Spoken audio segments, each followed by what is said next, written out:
If you haven't watched the short horror film It's Just a Cup, you should probably check that first. I'll leave a link in the description for you. In this video, I'll touch on my writing process, finding the cast, filming, making the music, and some of the mistakes I made. Alright, with that out of the way, welcome to the Lair. Now let's get into some behind the scenes. For this one, instead of starting with a concept like I usually do, I picked the location first and tried building a story around that.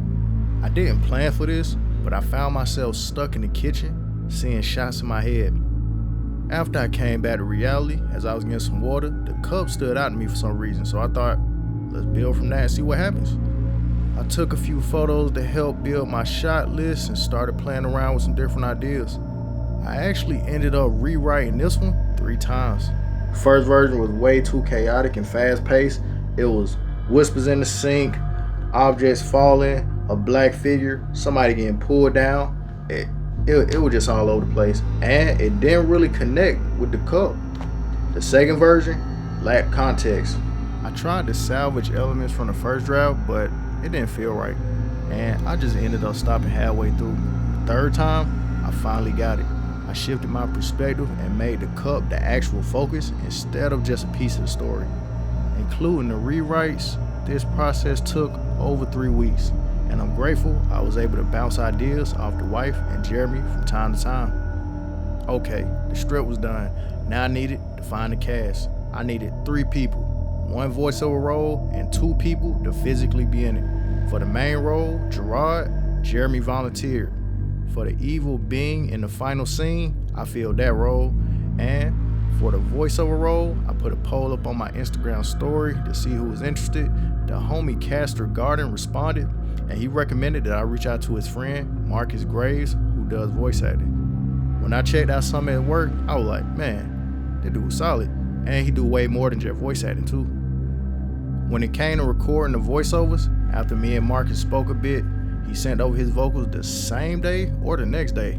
It was a pretty quick and professional experience. With all that done, it was time to shoot. I'm not entirely sure how long it took to film this one, but I'll say at least 3 hours. And if you've been following my short film journey so far, then you already know I had to experiment and try some stuff. I felt good about a few of the shots where I followed the subject. It added some cool variation to the visual story instead of just using static shots. The cabinet shot, man, that took forever. Since my phone had to be inside the cabinet, I couldn't see how everything looked while it was recording, so it took a bunch of takes to get that one right. For the scene when Jarrod was holding the cup near the fridge, I wanted to use this neck mount, but my phone was way too heavy with the mic attached, so we had to go a different route. The final scene where I pulled the hood over my face looked real creepy. That was a last minute idea that I'm glad we tried. Alright, making the music for this took about an hour. Adding markers in FL Studio to timestamp key moments in the film, that really helped speed up the process. I also didn't want to go too crazy with the music on this one, just wanted to keep it simple. Overall, making It's Just a Cup was fun, and I learned a lot. I realized during this that even with a shot list prepared, I still like finding some shots in the moment. I tried one of the wife's ideas of doing the scene where somebody getting up while somebody's behind them. The voiceovers feel like they flowed a bit better too. I'm grateful.